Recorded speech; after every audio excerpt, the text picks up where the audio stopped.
This is Selective Williams Live Uganda. This is the Music Zone, where we talk creative and performing arts. Definitely, majorly we do music talks, analysis and commentary, but today, this is the kusoma bya music per se. Nzize mu library wano ya Uganda Catholic Secretariat in Zambia, wali wa manga, wali Radio Sapientia, ene wagulu abepiskopi jibatula in library omuntu having some meetings. Nimba denze kusoma randomly to pick books and read. As you can see, the source of wisdom, that is your magazine ya Radio Sapientia. There is ASP News, there is some churches documentary documents on education. Kati ninsoma ebintu bingi wano bingi nnyo bingi Peace magazine ya 2013 just bwemba nsoma ebitabo byange mostly nsoma olumu nebitankwatako kati bwebadde ndi mu kusoma ntandise okuzuula ebintu byolowooza biri so much political related, Catholic Church related, doctrine and theories of theology etc. Bwengenza okuyita mu mpapula z'amawulire ezimu enkadde wano ngenza okulabanga ebimu relating to creative and performing arts, entertainment, music etc. Ekinzijidde mutwe kibadde kya omuntu yenna researcher ayina gukolanga mulimu oba it is passion. Nindeta camera to share this. Abantu abamu bwe banda banze bwe bampuliriza ku radio nga njogera batera nnyo okulowooza nti ndowooza abakozi ba radio nabo balina okukola because mulimu, era bamu batera okugamba nti maybe akola kyakola to draw attention. Naye nze it is passion, like I've told you. Wano tewali anything kiriko kigambo music. Naye bw'ogenda munda mu bitabo bino ogenda okulaba nga mulimu literature mungi, otandika okulaba entertainment wayingirira. Bwentyo bwe nkola research neneekanga nga nyina bingi byemmanyi ebitankwatako. Era omuntu yenna asobola okukola ekintu kino kyenkola. Okutandika okukola ekintu kino, this question yajjako someone asked me, bino lwaki mbyagala nnyo ebyokwogera kola commentary ne analysis ku music. Ndowooza was a radio presenter from 99.9 Lagos, Nigeria, who was asking me and has always asked me the reason as to why I'm so passionate when it comes to commentary and analysis on creative and performing arts, entertainment, music etc. For Luganda listeners or speakers, Williams mukisa serwadda yerinnya lyange kemanya gange olwokuba mangi naye libalinnya definitely. Naye leero kyenziza okugamba omuntu andaba naddala omwana ayagala okutandika okukola entertainment commentary tojja kikolanga omulimu, tekijja kukola, it won't work out. Ffenna bwe twali ku ssomero buli muntu yalina bye yali ayagala. Nali njagala kubeera father. It is what I wanted. Along the way nendandika okutagala because ku ssomero waabangayo a variety of activities, ate waaliyo a menu of many studies. Abaayagala ng'ogenda mu music, ng'ogenda mu co-curricular, abasambi b'omupiira. Era it was at school that I realized that I'm not good in any way at football. I am not good. Any other athletic running okudduka magulu gonna gakkono gaagaana. Kakati along the way natandika okupickinga interest mu music. I remember one time waliwo competition eyali egenda mu maaso naye nga balonda abaana bagenda okuyimba to participate, okuyimba ezo ennyimba muli bangi abagenyi baffe, abagenyi muli bangi tubaaniriza. Kati nze nga mpulira muli nkisobola naye inferiority complex, okuwulira nga esteem is low, ogwo mwaka ne guyita. So next year bafather Oswald yafuuka father, Jole yafuuka father, Mark yafuuka father, Tom yafuuka father. Kati ogwo ye yali P7 yaabwe bonge bagenze suka tuzigadde mu P6. ne batandika ne biddamu ne byatulwanya ne bizzamu ne biddamu. They wanted a choir leader. Kati choir leader ate mugiri emyaka gyonna P5 P6 sibadde active. This time I'm in P7. Nze nga mpulira mbisobola nkulaga how passion can drive someone. And bwe twali tukyali mu P4 5 bajjole bo babeeranga nnyo mupiira no gw'amasomero g'abakatoliki gwabanga mupiira seriously ne bweba primary. Nze nengamba nja bibeera. Music began in primary for me. Even before P7 when I became the choir leader, emabega mama wange yali akolera kavule ekibuye kati nga alina edduuka lya music. Amayinja gana getolola twalina record player wenasookera okulabira ebigambo nga gramophone omwava Grammy Awards. Kati nenfuna nnyo time to listen to the likes of Margaret Nampa, Hadija Namali nga sibamanyi manya passe naye nga ennyimba ng'ebirijja kanfube ezo eza Margaret Nampa, Eklas Kawalya, Christopher Sebaduka baligidde nenako okubawuliriza. Kati music nayingira mangu nnyo, so wentukira ku Moreland Power. Nasomerawo ku Moreland Power ekibuye ennaku zino mwagijjawo baba agijjawo ndabawo supermarket ennene. Kati music ku Moreland Power yali mutono ate nga obwongo bwaffe ebiseera ebyo ng'obwana bwali mupi nabirabayo ebyo bya middle P1 nga tonatuka mu P1 waliwo batusoosangaawo nga musoma container y'ogirabako bw'olinoga mukama nfudde. But getting back to P7 and how I became the choir leader at Our Lady of Lourdes, nina nkokola ebintu passionately because music w'abakatoliki biseera twali mu primary nga wambooko nnyo. Nzikira batuyigiriza endingidi ekizibu kye yalina nga saagala kiyita kuteeba. Nzikira oluyimba lwenasooka okuba lwali njabala naye embooko museminari bamuyitangani yali akuba yali akuba emiggo. Ne tujja nentandika okuyingira mu music nga muyingiramu administratively. This time I'm the choir leader. Choir erina okuba nga jukira twalina ennanga waliwo bass guitar naye nga bwe tuzze this time olwokuba bali bajjole ba Oswaldo bagenze. Father Oswaldo is bwana mukulu waawa. Oswaldo twali naye mu P6 that time twali tugeze P7 naye Father Junior yagenze Father bo bali bagenze. Kati this time olwokuba wakendedde tulina okutekinga over, tulina okuyiga ebintu ebyo mpaka mbooko ne tubiyiga ate I'm the choir leader. Passion ya music netandikiraawo even before I joined radio. Challenge, a good thing, or unfortunately, fortunately, whatever you want to term it, abantu abaali bampa ssente okutopping up transport school fees zange bali Dominican sisters. I remember them. Actually, these days bali awuna mugongo batunga bitamu byambalo by'abasacerdote. Sister Francesca, Sister Lucy, yali akubenanga yanyambako nnyo kunanga, Sister Josephine, nga baleeta ebitabo bya music for us to learn naye nga tukyali bato. Naye nga nze music muwulira nti n'oluyimba lwe nawulira nga ku dduuka lya maama mu 87, 88, 89 paka olwali lukyavugira mu matu. Era kyekinnyambye okuba nti mba nzijukira melody, maybe the title note, naye bwe ngenda ku muntu ne ngamba mwami Mati akakumiriza yaga that is 88 bulijjo kadi by Entebbe Guitar Singers. Bintu wenzi connecting like songs of Eklas Kawalya. When I talk to Kabuye Sembogga, it is easier for me to relate with the facts he gives me kubanga mba nawulira ekintu ekyo.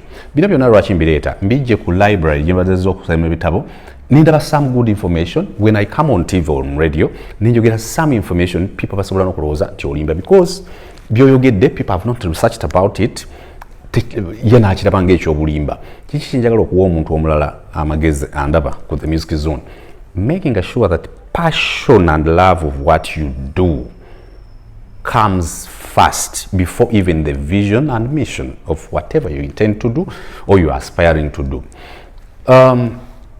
Betwamala definitely primary ngawe ndongo bakuyimbisa manyo oli flat oli high manya oli enakuze bagamba omuntu wa flat inze but fe kusomero ngaba batugamba you're sharp Serwadda you're sharp, you're flat.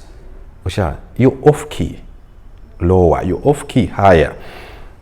Bwe nisoma yali ayagala okufuuka father natandika okugenda nga music amutwala. Unfortunately or fortunately nenyingire Kampala because abantu abasinga bwajoininga campus kiba kitegeeza ayingidde city Kampala kwaliko ebintu bingi nnyo ebyanyamba okuzimba this passion and love for music. Abantu gwe bawulira ku radio, sometimes I offend people nga njogedde ekintu kumbe nze from primary nzize najjanga mbijja passionately kati olwaleero gwajja somehow ne gufuuka omulimu naye nga ate n'omuntu amanyi lwaki mulimu bwogenda noyogera ekintu bambi okikubawo bubi maybe muntu natuuka n'okukunyiigira. But to tell you the truth, I don't say what I say to hurt anyone or a human being. I most of the time talk to people and tell them that I don't hate the human being, but the character in you that carries, because you're a vessel of music as an art and business. You are a music artist as well as a brand. So sometimes I'm addressing the brand, the business and product of art in you, not you. The Kasendwa, a human being, a gift from God in it, but that gift that God gave you as a creature, chemba ndiko, eranku drawing where I got all this. Netukuba kati mu Uganda wano wabangawo webakubira ebidandali passion ngeyongera kulinnya.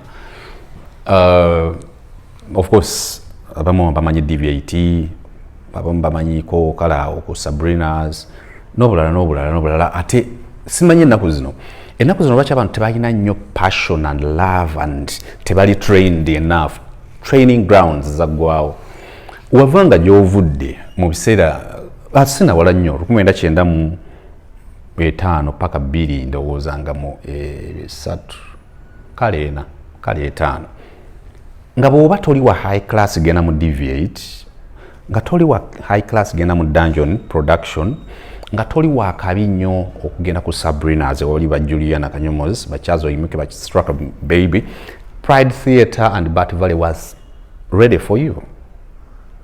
National Theatre every Monday ngaweri ngugenda, you could get a chance of witnessing the likes of Tony Sengo playing ngakuba guy ngakube nanga nga bakuba trumpet abantu abasinga ennaku zino passion siye kulembera mulimu gwe gukulembera because tebali inspired. They are getting inspiration, they are drawing their inspirations from TV crafts, artificial crafts. Omuntu kyayimirira nga tali passionate about it. Fe tuwalaba abantu nga bakuba ebidongo nga ne batandika intro mu kusaagirira eri wamala n'akwata microphone najja okukubamu kityo. Naye up to now, when you listen to the versions of people who came up with renditions or covers of both Phil Lutai and El Shama Wamala, ezimu kuzote zituuka because tebategeera bagayi bano ebintu baali babidrawing babijjawa.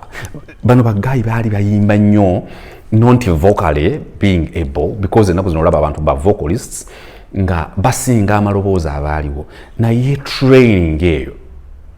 Codes ezimu wadde nali nvudde ku masomero g'Abakatuliki naye codes ezimu ku nnanga waliwo gisobola ziyigira ku National Theatre. Waliwo a code eyali ensumbuwa kati Chiwuwa yali azze, Henry Chiwuwa yali azze okuprogramminga a certain drum machine. Ye bwanda bayisobola okujjukira ayinza n'okuseka kati najagikuba banimuga aha that code najindaga bagikwata, you know, because Cards Band ngekubira ku Buganda Road, Splash Band ngekubira ku Buganda Road, Afrina Jazz Band ngekubira ku Buganda Road.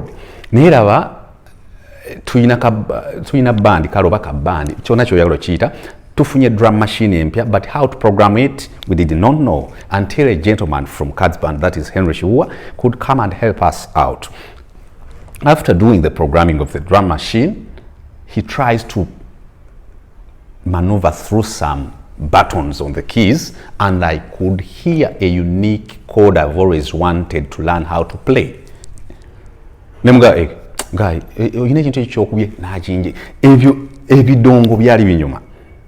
And my passion is never drawn from getting a job on radio or on TV. I come innocently and say things byenzija mu bintu bino nembyogera passionately, not because I'm on NBS on Uncut Sabula, not because I'm on Morning Express with Miles Ramit every Friday morning, not because I'm on my YouTube channel, not because I'm on Radio Sapienza, not because I'm on Subi FM, not because I'm hosted on CBS, not because I'm doing a roundup on any English radio station, but passionately I say what I want to say, and it is what I feel. Lwaki abantu abasinga ennaku zino music abalemeredde bamukolanga mulimu. Other radio presenters coming up after having classes up of mass communication, journalism, why are they failing? Because bajja kunoonya mulimu. And a mere presenter, a radio presenter alone cannot make it in Uganda, in East Africa, Africa and world over. You cannot. It is until when you follow your passion. Around there, ebintu bingi byali binsumbuwa. I wanted to be an audio producer. I wanted to sing. I wanted to be a songwriter. But talking to late Jimmy Katumba, yenga amaze okundaba, probably. Nangamba, it is not right. And I remember another gentleman called Bosiko. We met on a certain workshop, me playing keys. It was for the Born Again. They had a workshop, a seminar, something like that. So when I played my humble keys, Bosco was like, very unique. I have to take you to some place. There is a band. I went. Mugendeyo, Jimmy Katumba was the band leader. Kati ye bwandaba, much as abantu bonna baali mu band eyo nga banoonya survival, banoonya mulimu, n'atandikanga okudelegatinga. N'atandikanga okuŋŋamba, I may reach late, but make sure the machines are wired, prepared, mutandike rehearsals. So he saw me interested in singing. He saw me interested in doing songwriting. Naye n'alaba maybe a person ayandibadde better than a singer. One time nantuuza n'aŋŋamba oyagala nnyo ebintu by'okuyimba era obikola bulungi nnyo ebyo naddala by'okugenda ku stage, but stage will limit you. Mugezi Jimmy Katumba yaŋŋamba nti ye singa yalina chance okufuuka a trainer, a teacher, ng'asobola okureversinga olugero lwe. That was 2001. Nga bomu zimaze okukuba. Bomu zaali zaakakuba mu Gwomwenda nga nsomezi 11 mu America. So it was around November, late November, proceeding to December. Nangamba, teweetaaga to be a singer. Oli beyond a singer. Because yalabanga nti biri wadde nali mbyagala nnyo naye nga mmala n'embula. Nengenda gamba abalala amaloboozi bagatalira namanya maybe ono alina kubeera eno. Yampa amagezi nga kyazi nali nsoma ebintu ebirala bye nali njagala, making sure that I go and have serious lectures of music. Natandika okwattendinga lectures za MDD zinga soma Makerere. Nga course sinagitandika zinga ngenda ku department yawo mu dances ningenda mana wa music nimpita muguru. Abantu banje bagenda nga bafuna lectures ni basoma nga tibanna enrolling Makerere. Simanyi ebintu ebyo bikyaliyo. Passion. Sometimes abana ba department bali wabweru walogayo amitanga Albert mabega kawo yafa. Albert mumanya yali mu Ndere troupe. Uyu guy yali azina bambi awo mulemirembe Albert. Walogayo mwana omulala bamwitanga Joash yali akubakiz guy omulala bamwita inspiration zali bagayi bali bamanyi. Nkimanyi abantu abasinga abamanyi gye bali eyo. Naye industry ebuutikirwa the wannabes botasobola na Ghana. especially in the media and performing arts, people who don't even take time to read and know about what they are trying to, what they intend to be doing. Ku department hiyo nayigirayo ebintu bingi nnyo before I went official. Nayiga ebintu ku Pride Theatre, nayiga ebintu ku Battery Valley, nayiga ebintu ku Sabrina's, nayiga ebintu buli wali akadongo ku National. Nayiga bye nali nsobodde okuyiga. Kati waliwo guy eyaŋŋamba to try Ebons. Simanyi baba bagaya abamu baali bavuddeyo ebiseera ebyo. Nengenda nensinkana mwami Katende.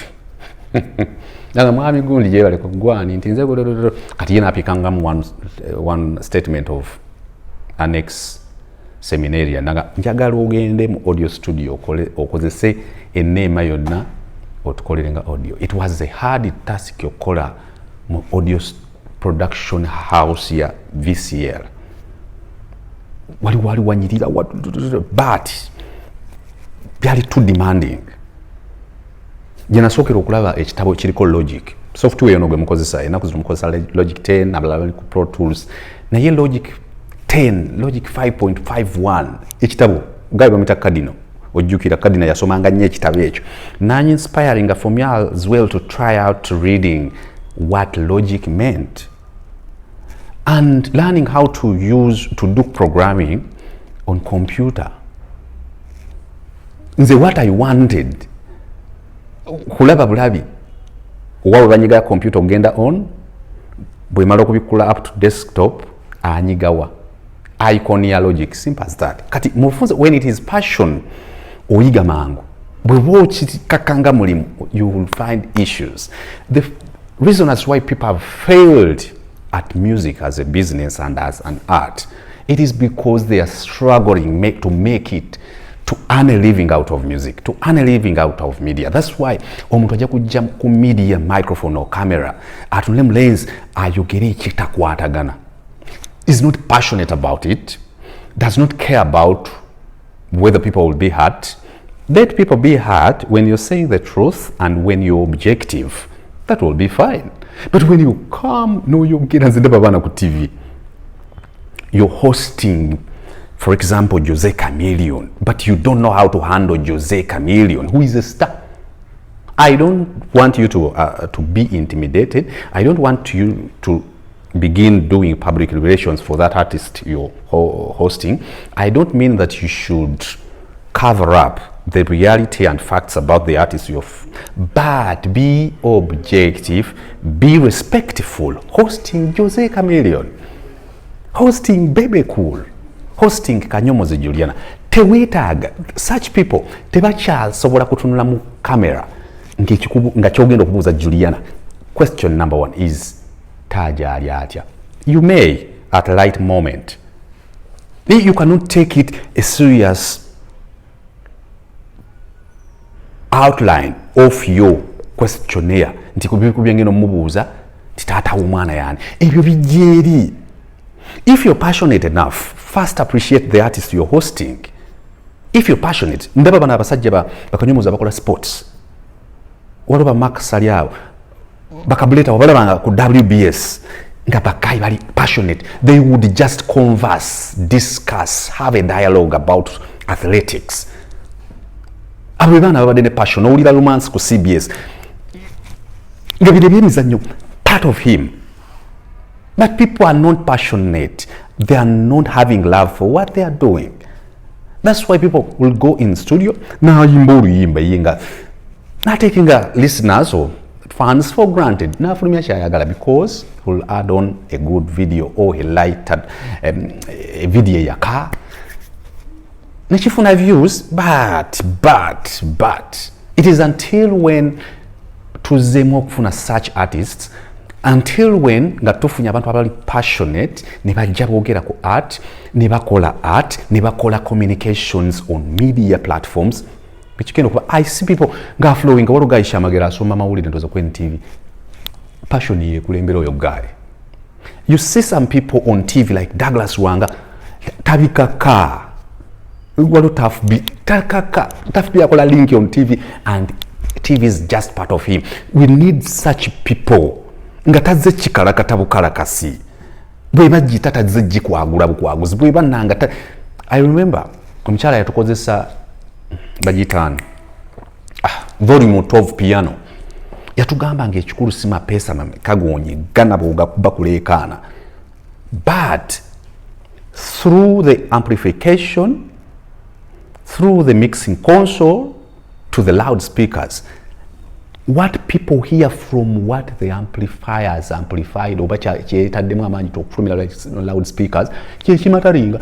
Some people will not get a chance to see you play. They won't see movements of your fingers. But kyebagala ekijja wano music bweba mwogerako natandise primary era nakitandise when I came here.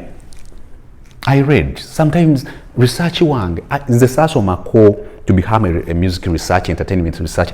Actually, along the way, it is when I picked interest to read and maybe become a musicologist, to read and be an entertainment economist, to read and be a music journalist, to read and be a music entrepreneur or art and creative performance entrepreneur along the way. So YouTube, you know, I remember Juliana Kanyomo's encouraged me so much. Gulaho YouTube channel yo, gulaho YouTube. Kasi ngasibigata ndabinsumbu, it is until when technology wagenza akula nzukira gabi amtanga rokan. Yangamba nganyo ebintu ebyo biteeka ku TV. For me, ngasida it is until right now bwensobola okufuna my camera nenje tunozamu wano, microphone nenjiteeka wano to say what I feel. With communication, dynamics of mass communication, don't come to force a show. Prepare, get inspirations, do enough research, come and say what you feel is part of you and is objective to the masses. Simple as that. In the Ebons, tuwakola, netukola ku pressure. Later on, waliwo gospel group. Mwaliko ba Pastor Vugemba baliyoko, ba Florence Lukundo baliyoko. Around 2004, I remember a tiny man or teenager coming to me saying that it is Sam Gombia who has sent me to you. I am the start Yellow Brown. I just became Nemuga Linda Cow, because this gospel band was rehearsing. Nemuga make it out. After the rehearsals, I told the gentleman to sing for me to hear what he was able to deliver. The guy was like, "Oh yeah, imba Grace Morgan." I was like, "Okay, we're gonna sing on Grace Morgan." Some people ask, "Now you know contribution here music, but I cannot say anything." But some people, directly or indirectly, by saying mikono. Grace Morgan zikira warwe nanga ya Yamaha. Kutwa kubiranga tracks for him to compose. So these days when I hear any composition by him, I can easily tell Maureen Nantumiti Morgan yawandika because I know him. Because I know how he flows. But bottom line for today is when I came to research, when I came going through these magazines and books, there are many. These are binded newspapers, other books there, this way. To read, just to read through. When where I get inspirations, where I get some content, yes. This is the first episode of what I've seen since I joined the creative and performing arts plus mass communication. Byenda bye naye nze byonna bize out of passion. Next time I'll be telling you how I joined radio. Nti abantu abamu bali tebasobola kusuubira nti William could do good on radio. Because when you're passionate about what you want to be, ochirihasinga ne mukubo, ochirihasinga ngo Tumblr, abantu abambagira the guy is on radio. I remember nga ntandika okukola bino ne show I so much tell about this story nga bagayi bagambye ngeri ono gyavuddewo ono tumusuulire shene etandike essaawa 10 ez'ekiro pakemu. My first show in an entertainment program was about Julius Pene Chikumba Wembadio Papa Wemba and his mother, who used to go and be the chief mourner, who used his mother used to mourn, was the chief kuraya, baba yitaba kuraya mourner, mama wa Papa Wemba. Bano bebansuulira show Kusubi FM because I was so much a gospel, well, good enough, much as I was into production, music selection and etc. But on radio, as a presenter, I was more of a gospel show presenter, having inspirational talks, people to call in and say what they have at heart, what are they going through and etc. But my first entertainment program on radio, Bangamanti program, if you can afford to wake up early in the morning, that is 4 to 6 in the morning, that program is there. You can do it. Kati nangire bajingama na program ye original yali kubabuyimba bukadde. And any music program on radio away from these drive shows, morning 6 to 10 a.m. mid-morning, 10 to 1 p.m., 1 p.m. afternoon to 4 drive to 7, and evening talk shows. Other music shows could play all the songs and give light information about the late artist who sang a song, or because bwabanga buyimba bwa kadongo kamu. So nibero nibansuulira obuyimba obukadde but ekiro, and who could believe that people would listen to radio at night or early morning. Kati zebangamba, because passion was driving me than a mere job, nakamba kati what can I say? Omusajja omu ng'ovudde ku lawyer Katendo wa Ebons, omusajja omulala yanzikirizamu ennyo ng'ovudde ne ku Jimmy Katumba, yali Katolubwama. Up to now, Katolubwama yawuliranga nga omwana ono alina ebintu by'amanyi, n'abalala bangi nnyo. So on radio, people baali expecting a normal program of obuyimba bwa kadongo kamu n'ennyimba endala enkadde. I came up and I was like, because as an audio producer in the Ebons and elsewhere where I worked in audio productions, production houses, I was producer. I was Williams. I was William Mukisa, not even Williams Mukisa. So there was William Mukisa. I added producer Williams. There was a lady in the Ebons who used to call me producer Williams. At who said then Nechija, but on radio, I was like, should I be? Because gospel shows Naganze William Mukisa, I wasn't sure. Kati entertainment shows, I was like, it was Saturday Classics. So Saturday Classics was early in the morning. I was like, I played how many songs? It was my first show. Abajinsulide busulizi. So I was like, take much. Nenkubolu yimba baluit nakube nyimba nga satu nga sinayingira. First song was Ekwe. Ekwe o, ekwe o, ekwe o, ekwe o, ekwe. Olwa onyeko oneno from Nigeria.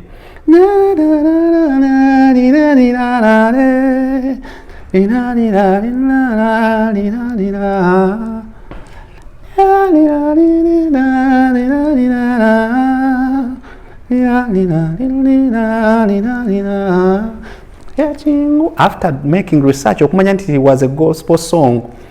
Another song that I had researched about to know that it was a gospel song was Hallelujah Tumle Olumemita Malaya Fumbe. So I played the Ekwe by Onyeko Onwenu from Nigeria. I played Hallelujah Tumle Olumemita Malaya Fumbe. I played a song by Sam Fan Thomas from Cameroon off the album of 1984, that is Makasi. I had read and got to know that The album was Makasi, released in 1984, and the style of music from Cameroon in which the song was Makossa. Kati olaba information, the passion yantwala into those details. So when I came, after playing Ekwe, Hallelujah Tumle, Africa Typical Collection by Sam Fan Thomas, I played Ngana Mbungi Zelaye by Jules Chikumba Pene Wembadio because I had come to talk about or to give a profile about Pene Chikumba. But radio ngati zisobola kuba all the songs back to back. My bosses are listening and the people are listening to this funny human being, a newcomer on radio, yet they had listened to my programs of gospel. This time I'm into entertainment, and to make matters worse, early in the morning, 4 to 6, after playing Africa Typical Collection, Hallelujah Tumle, Ekwe, again, coming with my first microphone break after I had played Jules Chikumba Pene Wembadio. This is Selector Williams. So the name Selector Williams comes right now without even me knowing or realizing that I had rebranded from Producer Williams. I was like, that was chikumi munyakatonyeze mwenda Subi FM radio gagadi abazikulu babuganda nze Selector Williams izo kuba speed yalina bweti ebiseera ebyo olizo oluyimba lwa Sam Fan Thomas of Cameroon and oluyimba olwalita Africa Typical Collection luva ku album ya 1984 jibayita Makasi, music bamwita Makossa. Tulizo oluyimba kuva mu ggwanga lya Nigeria olwa Onyeko Onwenu Hallelujah Tumule lwe muyita Malaya Fumbe n'oluyimba Ekwe, oluyimba olusembyeyo lwa Pene Chikumba Wembadio Jules Papa wimba baluyita Show Me. People were like lekana kati ekyo kyali tekimala nenkola story ya mama wa Papa Wemba nti yali akaaba kubafu okuweerera Papa Wemba. It was new content on radio. Era nze bafanzi bange abamanyi nga ndi ku Subi FM sometimes bagamba ddayo mu select oyo nayogeranga omuyimbi because some books from nabijja mu library ya mama wange kuba nabagambye yali atunda music kavulaawo. I would walk kugenda ku Radio Uganda ogenda into the archives to get some voices ne details. Internet yebiseera yali tedduka naye I could make sure I researched. This is the first episode of what I've seen. Actually, kati byenkola episodes ezo nze wano reading kati idea nejja nja kujja nnyumye what I've seen. This is the music zone. Creative and performing arts, it is what we normally do, but my first show, radio, Kusubi, nze Selector Williams, bye Sam Fan Thomas. Emala njogera Ahmed Bogina Masembe was like, you later sima. Ebintu ebyo bituufu. Era nze okutandika okukola music commentary and analysis kyajja nange simanyi what I'm doing. Olumu I research about a lot. Ebimu ngwako bigwe. So Selector Williams Live Uganda. Today, library ya Uganda Catholic Secretariat. Thank you very much.